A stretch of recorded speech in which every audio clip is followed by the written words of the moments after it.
말씀의 제목을 따라해 보겠습니다. 너와 내 온 집은 방주로 들어가라. 말씀에 은혜 받으시기를 축복합니다. 믿음의 눈으로 볼 때 창세기에 나오는 인류의 조상은 세 사람입니다. 먼저 하나님은 첫사람 아담을 인류의 시조로 삼으셨습니다. 그에게는 육신적인 부모가 없으며 하나님이 땅의 흙으로 그를 지으시고 자신의 생기를 직접 불어넣으셔서 우리 성경에 보면 인간으로는 처음으로 생명이 되었다, 살아있는 존재가 되게 하셨어요. 다음으로 하나님은 홍수로 전 지구적인 심판을 하신 다음에 노아를 인류의 중시조로 삼으셨습니다. 마지막으로 하나님은 아브라함을 믿음의 조상으로 삼으셨습니다. 이렇게 인류의 3대 조상은 아담과 노아와 아브라함입니다. 자, 이 시간에는 홍수 심판 후에 새롭게 인류의 조상이 되었던 노아와 그의 가족들이 어떻게 하나님의 심판을 면하고 구원을 받았는지 살펴보고 우리 이번 설 명절을 가족 구원을 위한 기회로 삼으라는 말씀을 드리기 원합니다. 노아 시대는 죄악이 관영한 시대였어요. 창세기 6장은 노아의 시대를 이렇게 말씀합니다. 5절 6절을 읽어보겠습니다. 시작.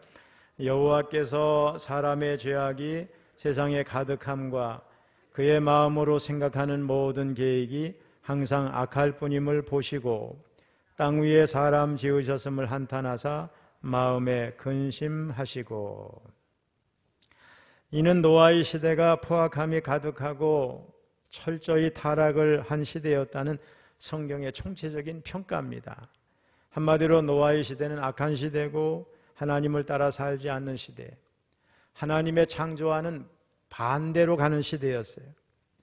결국 하나님은 인간을 포함한 모든 생명체를 다 멸망시키기로 작정을 하셨습니다. 우리 7절을 읽어보겠습니다. 시작. 이르시되 내가 창조한 사람을 내가 지면에서 쓸어버리되 사람으로부터 가축과 기는 것과 공중의 새까지 그리하리니 이는 내가 그것들을 지었음을 한탄함이니라 하시니라. 그런데 이런 시대의 상황 가운데서도 하나님의 특별한 은혜를 입은 한 인물이 있었습니다. 우리 8절을 읽어봅니다. 시작. 그러나 노아는 여호와께 은혜를 입었더라. 왜 하나님은 노아에게 은혜를 베푸셨을까? 노아가 그 시대와 달랐기 때문에 그렇습니다. 노아는 그 시대를 따라 살지 않았습니다. 그가 그 시대를 따라서 살지 않았다고 하는 것은 타락한 사람들에게 조롱도 받고 멸시도 받는 그런 삶을 살았다는 것을 의미합니다. 그리고 그러한 삶이 하나님께서 노아에게 은혜를 베푸실 이유가 되었다, 이런 말씀입니다. 성경에는 여러 영적 명문 가정들이 나옵니다. 그런데 영적인 명문 가정들의 특징에는 공통적인 것이 있습니다. 그것은 그들이 그 시대의 풍조와 다른 삶을 살았다는 겁니다. 출애굽기에 나오는 모세의 가정, 그리고 사무엘서에 나오는 한나의 가정에는 똑같은 특징들, 즉 그 시대와 달랐다고 하는 특징이 있습니다. 하나님이 왜 수많은 가정 중에서 모세의 가정을 선택하셨을까? 모세의 가정이 그 시대와는 다르게 목숨을 걸고 아이를 귀하게 여겨서 하나님 주신 줄 알고 숨겼다가 갈대 상자에 넣어서 나일강에 띄울 수 있는 그런 믿음의 가정이었기 때문에 그렇습니다. 한나의 가정도 마찬가지입니다. 사사기의 타락한 시대에 실로에 가서 예배를 드리는 장면이 나옵니다. 예배가 무너진 시대에 사람들이 예배하지 아니하고 또 예배를 드려도 각자 편한 방식으로 예배를 드릴 때 한나의 가정은 말씀대로 하나님이 정하신 정상까지 올라가서 예배를 드립니다. 이것이 그 시대와 다른 모습이었습니다. 노아도 마찬가지입니다. 노아는 그 시대와 달랐습니다. 우리 9절 말씀을 읽어보겠습니다. 시작. 이것이 노아의 족본이라. 노아는 의인이요 당대의 완전한 자라. 그는 하나님과 동행하였으며. 이 말씀은 노아가 그 시대와 다른 것 세 가지를 말씀합니다. 첫째가 뭐예요? 의인이라고 그랬어요. 노아를 의인이라고 하는 것은, 여기서 의라고 하는 건 뭐냐? 사람의 의가 아니라 하나님의 기준, 하나님께 맞춰준 어떤 기준이 있는 삶을 살았다. 성경이 말씀하는 의인은 스스로 의로운 사람을 말하는 게 아니라 하나님의 기준에 맞추어진 사람을 말합니다. 노아에게는 하나님께 맞추어진 기준이 있었다는 말씀입니다. 이 말씀은 노아가 완전하냐 아니냐를 말씀하는 것이 아니죠. 노아에게 하나님을 바라보고 하나님을 향하고 하나님께 맞추려는 모습이 있었다는 모습입니다. 있었다는 말씀입니다. 두 번째로 당대의 완전한 자라고 그랬어요. 이 말씀이 의미하는 바가 뭘까? 여러분, 완전한 자가 어디 있어요? 로마서에 보면 의인은 없나니 하나도 없다고 그랬어요. 그러면 노아만은 예외라는 뜻인가? 노아만은 완전했다는 뜻일까? 그렇지 않습니다.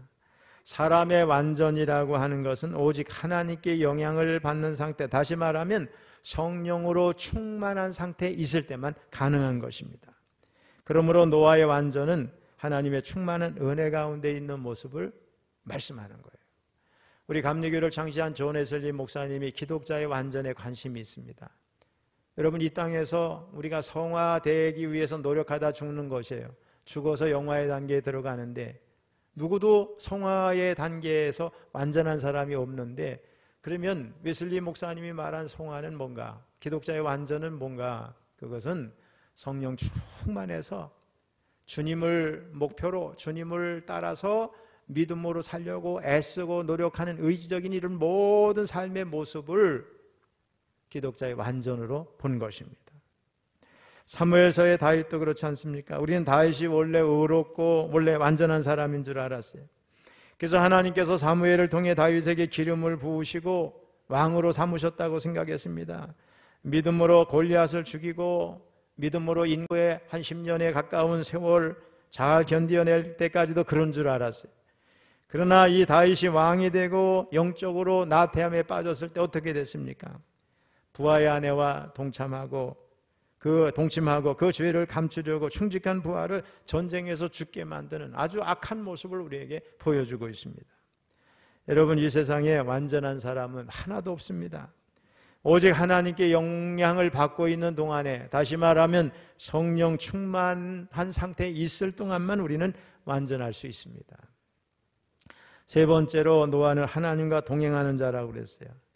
노아를 설명하면서 하나님과 동행하는 자라는 표현을 쓴 것은 노아가 그의 인생을 혼자 걸어가지 않고 하나님과 함께 걷는 자였다, 이런 의미입니다. 노아는 세상과 친밀한 사람이 아니고 하나님과 친밀한 사람이었어요. 여러분, 믿음의 크기는 친밀함의 크기예요. 하나님과 친밀함이 큰 사람이 믿음이 큰 사람이에요. 하나님과 친밀함의 크기가 그 사람의 영적 크기를 결정하게 되는 줄로 믿습니다. 여러분, 가정에선 부부도 친밀하고 부모 자식 간에도 친밀하지만 무엇보다도 하나님과 친밀한 여러분 되시기를 축원합니다. 성경은 이렇게 노아의 하나님과의 친밀한 모습 때문에 그를 그 시대와는 다른 사람으로 평가를 하고 있습니다. 이 다름이 노아의 가정을 영적인 명문 가정으로 만든 줄로 믿습니다. 그래서 하나님은 그런 노아를 택하셔서 홍수 심판 이후에 중시조, 새로운 인류의 조상으로 삼으셨습니다. 하나님 보시기에 명문의 모습이 있어야 영적인 명문 가정인데 노아가 그런 모습을 보여주고 있습니다. 어쨌든 노아의 시대의 타락은 극에 달했고 하나님의 심판은 작정이 됐습니다. 우리 13절을 읽어보겠습니다. 시작. 하나님이 노아에게 이르시되 모든 혈육 있는 자의 포악함이 땅에 가득하므로 그 끝날에 내 앞에 이르렀으니 내가 그들을 땅과 함께 멸하리라. 여러분, 하나님의 심판은 국지적인 심판이 아니에요. 전 지구적인 심판입니다. 지구적인 홍수 대심판이었어요. 먼저 하나님은 아담에게 방주를 만들라고 명령을 하셨어요. 우리 14절로 17절 조금 길지만 같이 읽습니다. 너는 코페로 나무로 너를 위하여 방주를 만들되 그 안에 칸들을 막고 역청을 그 안팎에 칠하라. 네가 만들 방주는 이러하니 그 길이는 300규빗, 너비는 50규빗, 높이는 30규빗이라. 거기에 창을 내되 위에서부터 한 규빗에 내고 그 문은 옆으로 내고 상중하 3층으로 할지니라. 내가 홍수를 땅에 일으켜 무로 생명의 기운이 있는 모든 육체를 천하에서 멸절하리니 땅에 있는 것들이 다 죽으리라.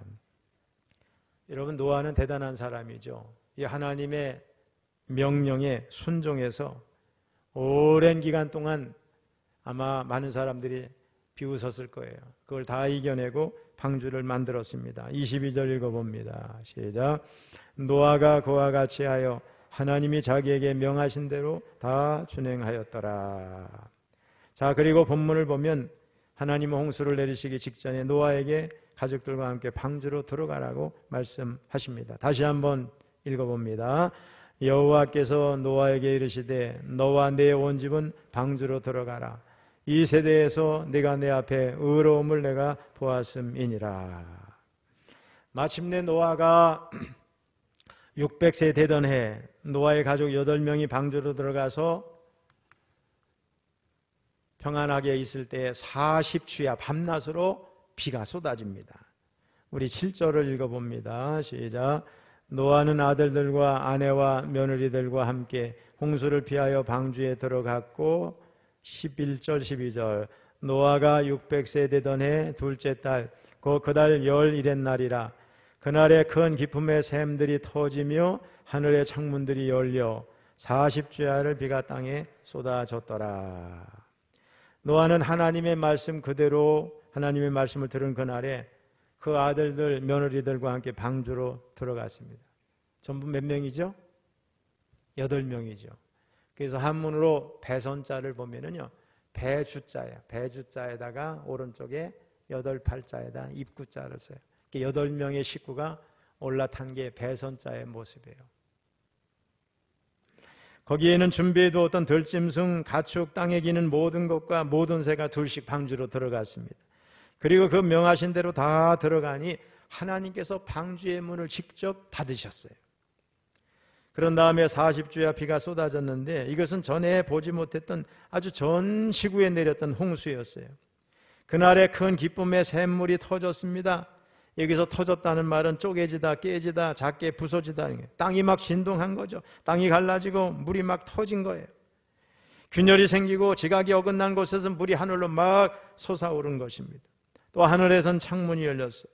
하늘에 구멍이 뚫린 것처럼 엄청난 양의 물이 땅으로 쏟아졌어요. 여러분 한번 이 노아 홍수의 모습을 생각해 보세요. 땅속에서 막 지진이 나고 해일이 생기고, 그죠? 막 물이 이리저리로 엄청난 속도로 막 이동하면서 어떻게 돼요? 높은 산도 생기고 골짜기도 생기고 어느 곳에는 고운 입자에 큰 언덕 같은 것도 생기고 어떤 곳에는 바위가 생기고 노아 홍수가 지나고 나니 여러분 어떻게 돼요? 높은 산에서 소금도 나오기도 하고 높은 산 꼭대기에 어떻게 돼요? 거기에 물고기, 화석이 막 발견이 되고 우리가 저 바위, 저 엄청난 바위들을 어떻게 저렇게 높은 곳에 올렸을까 할 정도로 그 바위로 쌓인 그런 것도 보잖아요. 이게 다 노아 홍수 때 막 지진이 나고 해일이 나고 쓰나미가 나면서 오늘날 같은 형태의 지구 모습이 만들어진 거죠.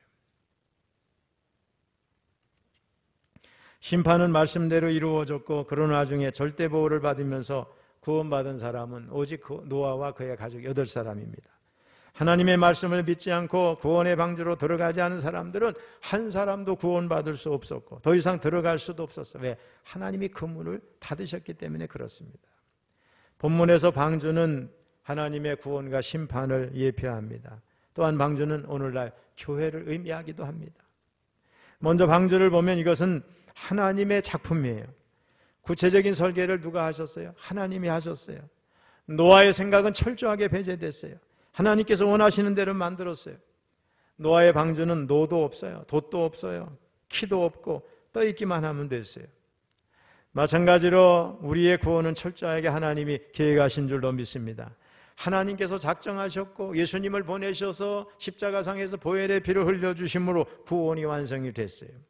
또 성령께서 예수 그리스도가 이루신 이 구원의 사건을 각 심령을 움직이셔서 주님을 영접하게 하심으로 적용시키셨어요.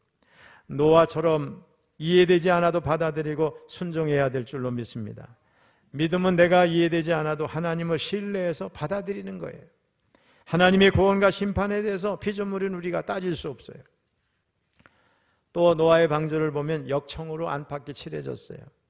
옛날에 고대에서 역청은 방수 재료죠. 방주는 오늘날 교회인데 죄와 사망으로부터 교회를 안전하게 보호받게 하려면 오늘의 교회도 영적인 역청이 필요한 줄로 믿습니다. 영적인 역청이 안과 밖에 칠해져야 됩니다. 즉 십자가에서 흘리신 예수 그리스도의 보혈이 안과 밖에 칠해져야 돼요. 우리 교회도 안과 밖에 칠해지고 여러분에게도 치러지고 여러분 가정에도 안 밖에 칠해지기를 바랍니다. 또 보혈로 덮어져야 돼요. 끊임없이 예수님의 능력을 믿고 의지하며 보혈로 덮어야 될 줄로 믿습니다. 또 이 방주를 보면 출입구가 하나밖에 없어요. 방주의 길이가 300규빗이니까 1규빗이 50cm로 계산하면 150m죠. 높이는 25m, 아니 높이는 15m, 폭이 25m예요. 실제로 축구장보다 훨씬 큽니다. 방주는 3층으로 되어 있어요. 그런데 이 방주의 출입구는 하나밖에 없습니다. 노아와 그의 가족들 그리고 모든 생물들이 그 문으로 들어갔고 들어간 사람은 구원을 받았어요. 여러분, 구원을 받을 수 있는 길은 오직 예수밖에 없습니다. 하나님 아버지께로 갈 수 있는 유일한 문은 예수님 한 분입니다. 예수님을 믿음으로서만 구원받을 수 있습니다. 예수님의 이름으로 기도하고 예수님의 보혈을 힘입어 은혜의 보좌 앞으로 나아갑니다. 예수님만이 길이요 진리요 생명입니다. 예수님만이 우리의 구원자가 되십니다. 우리의 최고의 발견은 내가 죄인이라는 것이요, 예수 그리스도가 나의 구원자이심을 깨닫는 것인 줄로 믿습니다. 우리 인생의 최고 기적은 뭐예요? 우리가 예수 믿는 것이 기적인 줄로 믿습니다. 또 방주는 오늘날 교회라고 그랬어요. 건물로서의 교회가 아니라 주님이 머리가 되시고 구원받은 성도가 몸이 되는 생명의 공동체입니다. 그리스도와 연합된 그리스도의 몸으로서의 교회입니다. 방주 속으로 들어가는 사람은 누구나 절대적으로 구원을 받게 됩니다. 하나님은 이 땅의 교회를 통해서 하나님이 택한 백성을 구원하십니다. 그런 의미에서 교회 밖에는 구원이 없습니다. 교회만이 이 세상의 유일한 희망입니다. 세상 사람들이 교회를 허물려고 하고 교회를 비난하며 조롱해도 주님의 교회만이 이 세상의 유일한 희망인 줄로 믿습니다. 교회가 살아야 세상이 살아납니다. 교회가 변해야 세상이 변화됩니다. 하나님은 교회를 통해서 하나님의 뜻이 이루어지게 하시고 하나님 나라가 이 땅에 확장되어 가게 하시는 줄로 믿습니다. 그런데 여러분, 방주 안에는 깨끗한 짐승만 들어간 게 아닙니다. 부정한 짐승도 들어갔어요. 하나님께서 노아의 순종을 통해서 예비하신 구원의 방주에 부정한 짐승도 들어가게 하셨어요. 여러분, 교회에도 부정한 사람이 들어올 수 있습니다. 주님은 의인을 부르러 오신 게 아니라 죄인을 부르러 오셨고 죄인과 창기들의 친구가 되어주셨습니다. 주님의 몸된 교회는 배척하는 곳이 아니라 누구나 조소하고 받아주는 것인 줄로 믿습니다. 교회는 모든 사람을 받아들이는 거예요. 모든 사람이 다 누구나 들어올 수 있는 거예요. 문제가 있을 수밖에 없죠. 그러나 이것이 주님이 원하시는 교회의 모습입니다. 교회는 냄새가 날 수밖에 없어요. 그러나 주님은 교회를 통해서 그의 백성을 구원하기를 원하십니다. 교회는 문제없는 사람이 들어오는 곳이 아니에요. 문제 있는 사람들이 들어와서, 부정한 사람들이 들어와서 예수의 보혈로 씻음을 받고 치료를 받고 은혜를 받고 변화되는 것이 교회인 줄로 믿습니다. 사람들 때문에 부딪힘이 있고 사람들 때문에 냄새가 진동을 해도 주님이 원하시는 교회는 그런 모습인 줄로 믿습니다. 우리 설 명절 연휴입니다. 행복한 가정이든 그렇지 못한 가정이든 명절은 피할 수 없는 우리 삶의 한 부분인데 명절을 피할 수 없다면 즐겁게 보내야 되겠죠. 기쁘게 보내야 되겠죠. 또 보람있게, 무엇보다도 복음을 전하는 기회로 삼아야 될 줄로 믿습니다. 우리 사도행전 16장 31절을 읽어봅니다. 시작. 이르되 주 예수를 믿으라. 그리하면 너와 내 집이 구원을 받으리라 하고. 어느 한 사람이 구원을 받고 기쁨과 감격을 진정으로 누리고 있다면 가족 구원을 향한 그의 기도, 노력, 애씀은 끝이지 않을 줄로 믿습니다. 그런 분들에게 명절은 복음의 달이에요. 하나님께서 주신 기회입니다. 피하고 싶어도 피할 수 없는 이 명절이 오히려 선물이 되는 줄로 믿습니다. 담대하게 용기를 내서 구원의 방주인 교회에 나가자고 강권하면 성령께서 역사하셔서 절대로 교회 나갈 것 같지 않은 사람이 교회 나가게 되고 주님을 영접하게 되는 복음의 역사가 일어나게 되는 줄로 믿습니다. 하나님께서 성도에게 맡기신 가장 아름다운 일은 복음 전파, 다시 말하면 전도고 그 중에서도 자신의 가족을 구원하기 위해서 몸부림을 치는 일입니다. 성경은 제일 먼저 구원의 복음을 전해야 할 사람이 가족이라고 분명히 말씀합니다. 우리 디모데전서 5장 8절을 읽어봅니다. 시작. 누구든지 자기 친족, 특히 자기 가족을 돌보지 아니하면 믿음을 배반한 자요 불신자보다 더 악한 자니라. 성도는 누구보다도 자신의 가족을 구원의 길로 인도해야 되고 영적으로 돌봐야 될 줄로 믿습니다. 또 뭐 이렇게 삶에 필요한 것도 잘 이렇게 도와야 될 줄로 믿습니다. 성도의 생애 가운데 가장 큰 괴로움은 가족을 구원하지 못하고 이 땅을 떠나는 거예요. 누가복음 16장에는 그런 슬픔을 가진 한 어리석고 불쌍한 부자가 나옵니다. 우리 16장 27절 28절 읽어봅니다. 시작. 이르되 그러면 아버지여 구하노니 나사로를 내 아버지의 집에 보내소서. 내 형제 5이 있으니 그들에게 증언하게 하여 그들로 이 고통받는 곳에 오지 않게 하소서. 지옥에서 외쳤던 이 가족 구원의 절규, 이 호소 안타까운 호수, 이것이 우리들에게 남은 시간 동안에 가족을 구원해야 되겠다는 도전이 되는 줄로 믿습니다. 실제로 있었던 일입니다. 한 초등학교 학생이 믿음으로 살았어요. 이 학생은 자기 아버지를 전도하는 일에 최선을 다했어요. 나만 믿으면 안 돼. 우리 아버지도 구원받아야 돼. 이런 마음으로 아버지에게 날마다 교회 가자고 재촉을 합니다. 그때마다 아버지는 그래 너만 믿어라. 난 천천히 믿어도 돼. 너무 졸라대면 오히려 귀찮아서 내가 예수님을 미워할 수도 있지 않겠니 하면서 늘 적당히 이렇게 넘어갔어요. 그러던 어느 날 갑자기 사랑스러운 아들이 교통사고로 죽고 말았습니다. 여러분 부모의 슬픔 뭐 이루 말할 수 없겠죠. 그 아버지는 아들의 방에 가서 옷도 만져보고 아들이 누웠던 자리에 누워보기도 하면서 마음을 달랬습니다. 그러다가 아들의 일기장을 읽게 됐습니다. 일기장을 펴본 아빠는 기절할 뻔했어요. 아들이 죽기 며칠 전 일기장에 이런 일기를 썼어요. 하나님 아버지, 우리 아빠 꼭 예수 믿게 해주세요. 아빠가 예수 믿기 위해서 내가 죽어야 한다면 나는 죽기를 원합니다. 내가 죽어서라도 아빠를 예수 믿게 해주세요. 그 아빠가 일기를 읽는 순간 받은 그 충격은 이루 말할 수 없었습니다. 자기가 아들을 죽였다고 생각했어요. 그는 그 자리에 엎드려 하나님께 회개하고 주님을 영접하기로 결심을 했습니다. 아들의 생명과 자기 구원을 바꾼 거죠. 그는 최선을 다해서 믿었어요. 그는 지난 반세기 동안 전 세계의 수백만 청소년들을 주님 앞으로 인도한 CCC 국제본부 이제 부총재였던 사람이었습니다. 저는 우리 철원교회가 우리에게 모든 성도님들의 구원의 방주가 되기를 바랍니다. 그리고 이번 명절이 아직도 구원받지 못한 우리 가족들, 친지들, 잠시 쉬고 있는 가족, 친지들을 주께로 인도하는 결정적인 계기가 되기를 바랍니다. 가족 구원, 이런 그 끝없는 가슴앓이가 이번에 좀 해결이 되는 가정이 많았으면 좋겠습니다.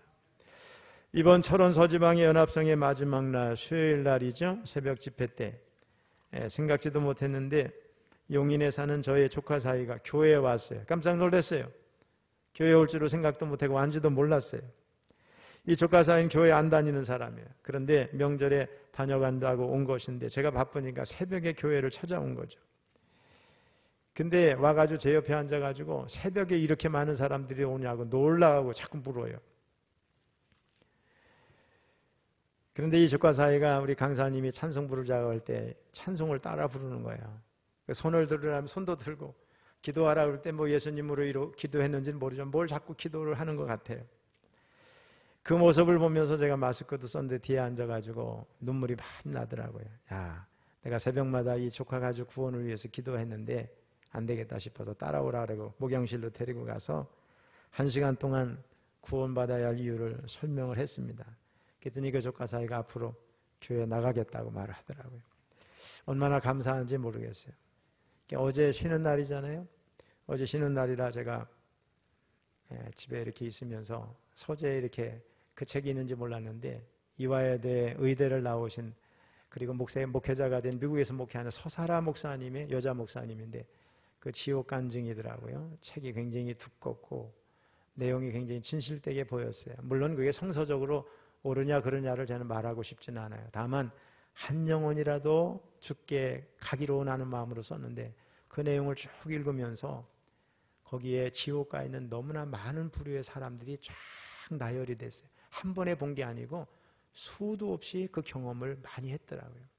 주님께서 너무나 세상에 지옥 가는 사람은 많은데 지옥을 무슨 관념의 산물인 줄 착각하는 사람들을 위해서 기록하라 그래서 그것을 쫙 날짜별로 기록해낸 내용이에요. 그 내용을 처음부터 끝까지 쭉 읽어보면서 신앙생활 바로 해야 되겠다. 거기 보면 여러분 그냥 들으세요. 교회 공금을 유용한 목사도 지옥에 가 있고, 얼마 전에 한국에서 유명한 어느 목사님도 지옥에 가 있는 걸 보고 너무 충격을 받았대요. 하나님께서 그 이유를 다 주님께서 설명을 해주시더래요. 가정을 버리고 음행에 빠진 사람들, 구타하는 사람들, 별 사람들이 다 지옥에 와 있는데 그 고통은 이루 말할 수 없어요. 그 모습, 고통받는 모습을 일일이 다 하나님께서 보여주시는 거예요. 여러분, 신앙생활 적당히 하면 안 될 줄로 믿습니다. 믿음생활 잘 하시길 바랍니다. 노아시대 홍수 심판시 40주야 쉼없이 비가 내렸어요. 무려 150일 동안 세상이 물로 덮였어요.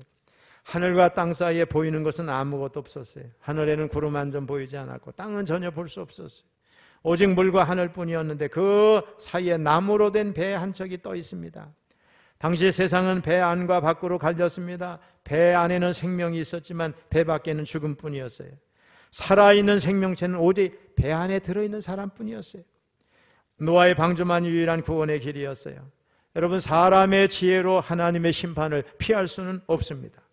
사람들의 조롱을 받으면서도 끝까지 하나님의 말씀을 붙들고 순종했던 노아와 그의 가족들만이 구원을 받았습니다. 사람들은 노아를 조롱했지만 결과적으로 옳은 길을 택한 사람은 노아였습니다. 노아와 그의 가족들과 가축들이 방주 안으로 들어가니까 방주의 문이 닫혔습니다. 방주의 문을 닫으신 분이 누구냐? 하나님이셨어요. 이는 구원이 철저하게 하나님께 달려있고 사람은 스스로 구원받을 수 있는 길이 없다는 것을 보여줍니다.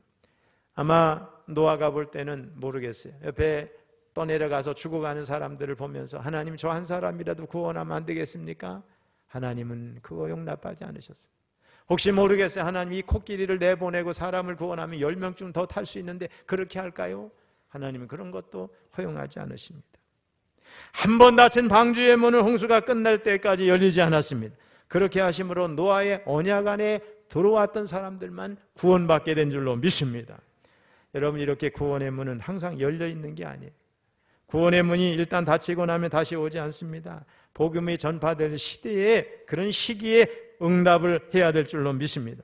어두운 밤이 오면 말씀을 듣고 싶어도 들을 수 없습니다. 전해주는 사람도 없습니다. 그런데 많은 사람들이 자신의 삶의 문제에 있어서 구원의 문제를 가장 뒤쪽에 두고 있습니다. 구원의 문이 항상 열려 있다고 착각하기 때문에 그래요. 복음이 들려질 때 반응해야 될 줄로 믿습니다. 언젠가 더 이상 내 귀에 복음이 들리지 아니하고 더 이상 내게 복음을 전해주는 사람이 없고 구원의 문이 닫혀서 다시는 들어갈 수 없는 때가 올 줄로 믿습니다. 노아의 방주처럼 오늘날 교회는 그리스도의 피가 저장되어 있는 구원의 방주입니다. 하늘과 물 사이에 오직 노아의 방주만 있었던 것처럼 천국과 지옥 사이에는 오로지 구원의 복음을 간직한 교회가 있는 줄로 믿습니다. 그러므로 지체하면 안 되죠. 이번 명절에 온 가족이 구원의 방주인 교회로 나가기로 결심하시기를 축복합니다. 아직도 하나님을 믿지 못하는 남편, 아내, 자녀들, 또 부모님, 이웃들, 친지들, 우리 함께 있는 사람이 있으면 그 어느 때라도 복음을 전해서 그 사람에게 구원의 길을 열어주시고, 결단은 그 사람이 하겠죠. 한 사람이라도 더 구원하는 저와 여러분 될 수 있기를 축복합니다. 하나님은 오늘 우리에게 말씀합니다. 한번 따라해서 너와 내 온 집은 방주로 들어가라. 이 말씀을 꼭 명심하시고 실천하시기를 주님의 이름으로 축원합니다.